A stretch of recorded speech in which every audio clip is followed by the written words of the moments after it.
Mr. Speaker, honourable members are advised that on Tuesday, September 17, 2019, the Ministry of Finance successfully executed a $200 million credit facility with local financial institutions. Therefore, in accordance with Section 2.3 of the Government Loans Act of 1978, I rise this morning to inform this Honourable House of the execution of this borrowing transaction pursuant to the requirements of the Act. Honourable members will recall that on September 13, 2019, I held a press conference updating the general public on the latest developments at the Caroline Bay project, formerly Morgan's Point. During this press conference, I notified the public of the following. To date, the developers have been unsuccessful in their attempts to secure funding to meet their financial obligations to the Tranche B and Tranche C lenders. As a result of these defaults, both the Tranche B and C lenders have demanded repayment in full of their outstanding loans. In seeking to defend the public purse, the government has elected to exercise this option by reason of these defaults to acquire the interests of both the Tranche B and C loans. The government was in the process of negotiating a credit facility with local banks for up to $200 million, the proceeds of which would be used in the first instance to pay the Tranche B and Tranche C lenders. These extraordinary circumstances and the liabilities triggered by these defaults have resulted in the government having no choice but to raise the debt ceiling in order to borrow monies to fund the payments of the Tranche B and C lenders as set out in the guarantees, and that an amendment to the Government Loans Act of 1978 to increase the debt ceiling by $250 million to $2.75 billion was being tabled with immediate effect. Mr. Speaker, I can now advise honourable members that the Bermuda government has executed a $200 million one-year term loan facility agreement jointly with the Bank of N.T. Butterfield and Son Limited and HSBC Bank of Bermuda Limited.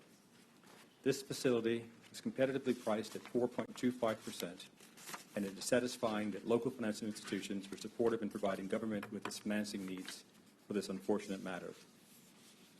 Honourable members are advised this facility offers the government valuable flexibility with regard to its duty to exercise the full range of options provided under the project agreements, which include, in the first instance, the purchase of the interest of the B and C lenders.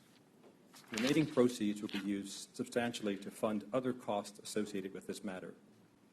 Mr. Speaker, I can advise that the Tranche B loan was provided by an institutional investor, and the Tranche C loans was initially provided by three Bermuda reinsurance companies, Arch, Axis, and Validus.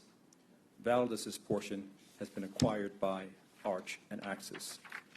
The total value to buy the legal interests of the B and C lenders is approximately $170 million, and I can confirm that the government has closed the certificate purchase agreement for the B lenders. Mr. Speaker, it must be emphasized that at this time, government has not borrowed $200 million, but rather has a facility in place to borrow up to this amount. Funds will only be drawn when absolutely necessary, and only funds that are drawn will be charged with interest. This transaction will meet government's total financing requirements in order to prudently protect the public purse from the consequences of the failure of this development. Mr. Speaker, let me be clear that neither the borrowing nor the revised debt ceiling amounts have been determined for any purpose other than to fulfill the government's obligations and exercise of its rights under the respective guarantees for the Caroline Bay project. However, as I presented in my press conference on September 13, 2019, we will seek advice from professional advisors to determine the extent there are other potential liabilities the government may need to address. Without this advice, borrowing or establishing a debt ceiling without room for contingency would be irresponsible. The loan matures on September 17, 2020, prior to which the government intends to explore options to refinance this debt in accordance with our long-term debt management strategy.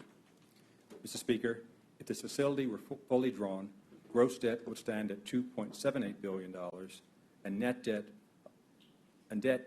of the sinking fund would be $2.66 billion. The decision to increase the debt runs counter to the plan that was outlined in this government's budget statement in February, which stated that we had no plans to incur any additional long-term borrowings in this fiscal year.